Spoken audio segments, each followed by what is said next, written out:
Merci madame, nous allons parler de la dette. Toute l'Afrique envie notre président Brice Clotaire Oligui Nguema. Écoutons-le sur la dette. J'ai toujours été franc. Souvenez-vous de ce que Sankara disait à l'époque aux Nations Unies. Pourquoi je paye la dette? Une dette que je n'ai pas contractée, une dette qui peut-être m'a été imposée et que je ne vois pas des réalisations. Vous le dites si bien, la situation se dégrade sur les notations. Mais est-ce que le peuple vit des notations?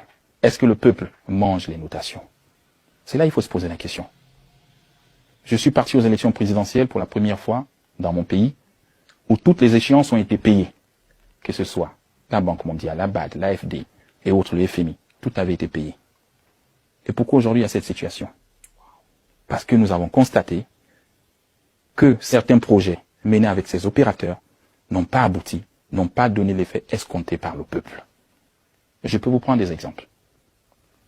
Vous avez la route Ndende-Doussala, 32 km, financée par ces mêmes banques qui nous dégradent les notes et que nous payons chaque échéance.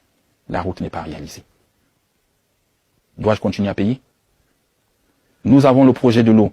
Regardez au Gabon. Les gens se plaignent de l'eau. Oui, je suis attaqué chaque jour pour de l'eau qui n'arrive pas au ménage. Il n'y a pas d'eau au robinet. Savez-vous combien nous avons dépensé pour ce projet? Nous avons payé 150 milliards de francs CFA pour le projet Piepal, avec les mêmes banques. Et je suis même parti à l'inauguration de ce chantier. On m'a fait croire que l'eau allait revenir au robinet. Je suis scientifique, on m'a parlé des théories scientifiques, la poussée d'Archimède. Mais venez à Libreville, il n'y a pas d'eau. Et ils sont partis. Donc pourquoi moi je continue à payer ce projet qui n'a pas d'eau? L'État gabonais s'est à nouveau engagé pour le même projet avec Suez à hauteur de 120 milliards de francs CFA. Donc nous payons 2 fois la même chose. Ce que je demande à toutes ces banques que vous citez, c'est de revenir sur la table des négociations et de nous dire pourquoi ça n'a pas marché. Et donc la conséquence actuelle, si vous avez suivi mon regard, j'ai demandé au Trésor public de suspendre les paiements de ces échéances. Tant que nous ne voyons pas d'eau au robinet. Il faut qu'ils viennent négocier. Nous n'allons pas payer pour rien. On paye pour ce qui a été réalisé. C'est ça le problème.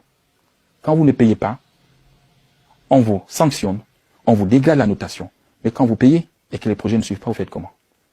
Depuis le début de la transition, je l'ai dit en toute sincérité, le peuple attend de moi, pas quelqu'un qui paye la dette, ils attendent de moi des projets qui arrivent à bon terme. C'est ce que le peuple attend. Ils attendent des universités, des écoles, des hôpitaux.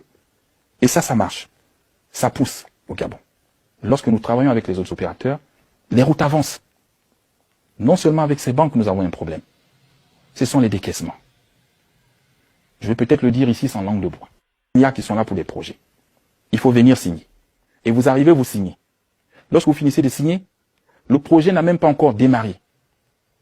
On vous prélève déjà de l'argent. Vous commencez à payer pour un projet qui va démarrer peut-être dans 1 an ou 2 ans. C'est ça le problème, ce qu'on ne dit pas la vérité. À un moment donné, il faut qu'on se dise. Et je le dis toujours où je passe, il faut que nos banques africaines s'adaptent aux réalités africaines. Parce que nous, les chefs d'État, on a besoin d'aller vite. Il y a l'urgence de satisfaire les populations. Quand je signe pour un prêt, je dois avoir l'argent et je dois voir les chantiers commencer. Mais je ne veux pas signer et qu'on commence à me prélever et que le chantier commence 1 an, 2 ans après. Vous avez même certains chantiers où vous signez et vous ne les voyez pas aboutir. C'est celui qui arrive après vous qui bénéficie des résultats. Et on applaudit que oui, celui qui était avant était mauvais, et celui qui est arrivé, il a mené le projet à terme. Mais parce qu'il y a une lenteur dans les décaissements. Et cela, je le dis au président de certaines institutions lorsque nous avons échangé et que j'ai reçu à Libreville, il faut réformer le système. Il faut comprendre l'urgence des chefs d'État. Il faut accélérer les décaissements pour que les choses avancent. Je vous parle d'une route de Ndende-Doussala, des 32 km. Moi-même, je suis allé. Nous avons lancé les travaux avec cette banque. À la télé, filmé. Mais on ne le fait pas pour la campagne. Moi, je ne fais pas des choses pour aller aux élections.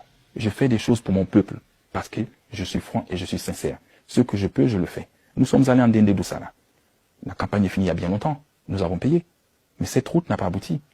Je vais peut-être citer ici un opérateur, Ebomaf, que j'ai fait venir à Libreville, qui est en train de me livrer 81 km de route avec 2 péages. Donc pourquoi on doit continuer à payer? Il faut qu'on s'assied sur une table et qu'on négocie. Et avec le FMI, je l'ai dit, nous allons arriver à un programme où nous allons signer. Mais je n'ai pas envie d'aller dans un programme si ma dette n'est pas auditée. Donc c'est nous-mêmes qui avons demandé l'audit. C'est moi qui demande l'audit. Je veux savoir sur quoi je signe. sur ce que je dois. Mais je ne vais pas aller dans un programme avec le FMI où il n'y a pas d'audit. On me dit tu dois tant de milliards, tu dois tant, mais c'est pas audité. On est parti sur 3 montants. Lorsque nous avons fait la transition, il y avait un montant. Au milieu de la transition apparaît un autre montant. Aujourd'hui, on vous donne un autre montant. Quel est le vrai montant de cette dette? Je veux savoir en tant que chef d'État. Et donc aujourd'hui, je pense qu'il y a des audits qui se font à Libreville. Il y a des cabinets qui sont en train de faire des audits sur notre dette. Et après, nous allons signer avec le FMI. Je suis en phase de travailler avec le FMI, en toute transparence.